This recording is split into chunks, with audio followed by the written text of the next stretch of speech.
Tout à l'heure, il y avait aux grandes gueules un monsieur qui avait appelé, je me souviens plus de son nom, mais j'écoutais quand même les grandes gueules, qui disait bon ben moi je suis gilet jaune, je suis chrétien et j'ai pas envie que ces entreprises détournent en gros cette espèce d'acte de compassion nationale magnifique qui est pour Notre-Dame. Alors ça me gêne, moi je donnerais 1 ou 2 euros, 10 euros, mais alors vraiment ça me gêne. Et il disait ça me gêne que ces gens qui font de l'optimisation fiscale, en gros qui sont des voyous, se refassent la cerise, se refasse une espèce d'image sur ce truc-là. Mais ce monsieur gilet jaune, il va au musée, il va dans les églises.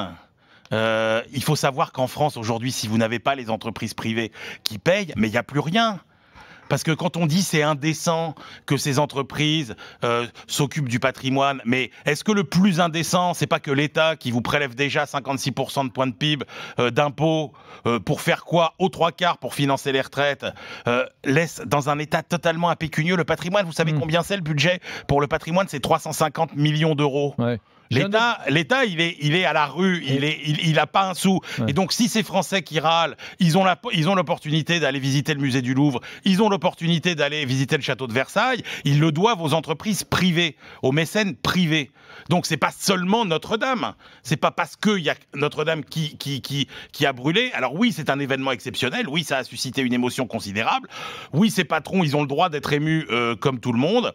Ils ont le droit aussi d'être catholiques pratiquants, comme c'est le cas de pas mal d'entre eux, mais n'oubliez pas qu'ils font déjà beaucoup. Ouais. Ils font déjà beaucoup. Et alors donc, ce gilet jaune, il disait en plus, les mecs, vraiment, ils ne paient pas d'impôts.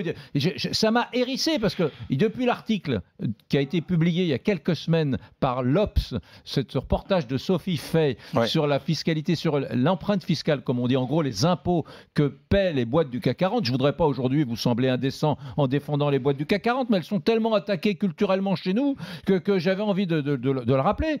Et justement, on a découvert en fait que ces boîtes-là, elles paient énormément d'impôts sur le revenu. Voilà, elles paient LVMH. Tout le monde se moque d'LVMH. Premier impôt société de France. Premier impôt société de France. Avant Vinci, avant les banques, avant les sociétés d'assurance.